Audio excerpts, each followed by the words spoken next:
And legal में एक बार फिर से आपका स्वागत है। सरकार सरकार होती है, सरकार शक्तिशाली होती है क्योंकि सरकार कानून बनाती है।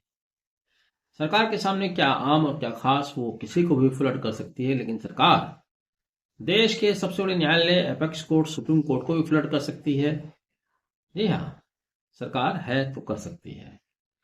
आज सरकार ने ऐसा ही कुछ किया। दरअसल केंद्र सरकार द्वारा सुप्रीम कोर्ट के एक सवाल के जवाब दिया गया, एफिडेविट फाइल किया गया।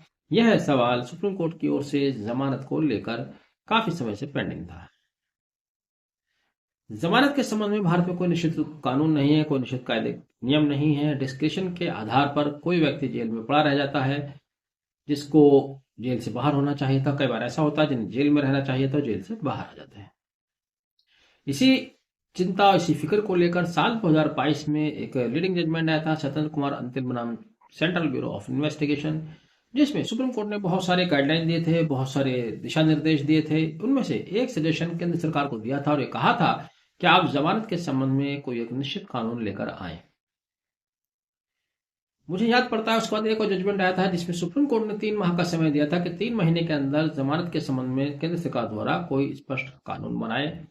लेकिन 2022 से आज 3 साल बीतने के बावजूद भी केंद्र सरकार की तरफ से इसमें कोई कार्रवाई नहीं की गई। हालांकि फरवरी 2024 में सुप्रीम कोर्ट ने केंद्र सरकार से मालूम किया था, पूछा था एएसजी के थ्रू कि क्या केंद्र सरकार द्वारा कोई कानून अंडरवे है, लाया जा रहा है, तैयारी चल रही है। लेकिन ऐसा कोई कानून केंद्र सरकार द्वारा नहीं लाया गया। उसके उलट आज जो जवाब दिया गया वो बहुत ही चौंकाने वाला और सुप्रीम कोर्ट को भी एक तरह से फ्लड करने वाला जवाब उन्होंने दिया। गोल गोल जवाब, सीधी भाषा में।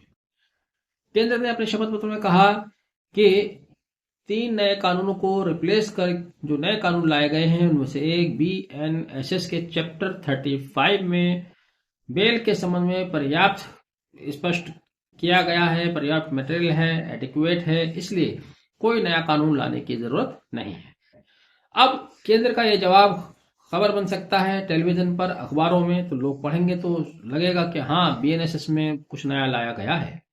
लेकिन जो कानून को जानते हैं, जो कानून के शिक्षार्थी हैं, उनको मालूम है कि बीएनएसएस का चैप्टर नंबर 35 जो कि बेल एंड बॉन्ड के साथ डील करता है, यही सब जो अब सेक्शन 478 से 495 में बताया गया है वह सब डिट्टो शब्द ब शब्द सीआरपीसी में भी मौजूद था, सेक्शन 436 से लेकर 449 तक। यानी कि एक शब्द भी इस चैप्टर से कुछ नया जमानत के संबंध में केंद्र सरकार द्वारा नहीं लाया गया।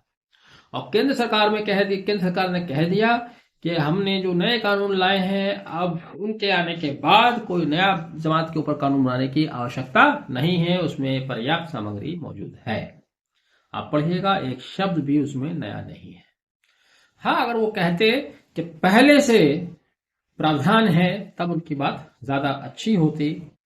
फ्लड शब्द फिर मैं इस्तेमाल नहीं करता, कोई भी नहीं करता। हालांकि केंद्र ने अपने एफिडेविट में एक बात जो नहीं कही, जो कही जा सकती थी, वो खास बात यह है कि पहले कानून में सीआरपीसी में जमानत, बेल और बेल बॉन्ड भी डिफाइन नहीं किए गए थे। इस बार बीएनएसएस में डेफिनेशन चैप्टर में पार्ट में जमानत, बॉन्ड और बेल बॉन्ड को डिफाइन किया गया है। सेक्शन 21B में बेल को डिफाइन किया गया है, सेक्शन 21D में बेल बॉन्ड को डिफाइन किया गया है और सेक्शन 21E में बॉन्ड को डिफाइन किया गया है। केवल इतना नया है, बाकी जमानत को लेकर कुछ भी नया नहीं है। केंद्र सरकार ने तो ये भी कहा था कि जिस तरह से यूनाइटेड किंगडम का अपना अलग से जमानत को लेकर कानून है, ठीक ऐसा ही कानून भारत का भी अपना अलग से होना चाहिए।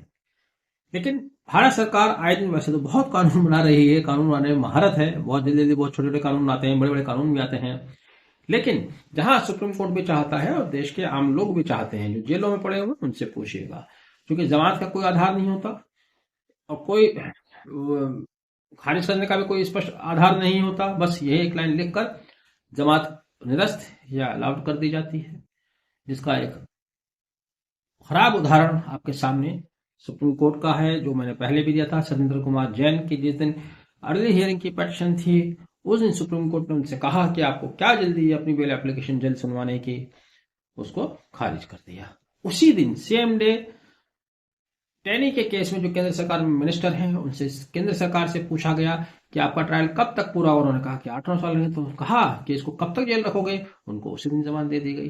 तो इस तरह की कॉन्ट्राडिक्टरी बातें होती हैं। शरजील इमाम के बारे में 35 बार एडजॉर्न हुआ उनका बेल एप्लीकेशन, और बहुत से सैकड़ों इस तरह के उदाहरण हैं जहां पर बेल मिल जानी चाहिए थी नहीं मिली, जहां बेल नहीं मिलनी चाहिए थी वहां मिल जाती है। इसीलिए सुप्रीम कोर्ट चाहता था कि जमानत के ऊपर कोई अलग से नया कानून आए, लेकिन आज केंद्र सरकार ने उसके ऊपर पूर्ण विराम लगा दिया है। बहरहाल आपने वीडियो आखिर तक देखा, thank you, have a nice day.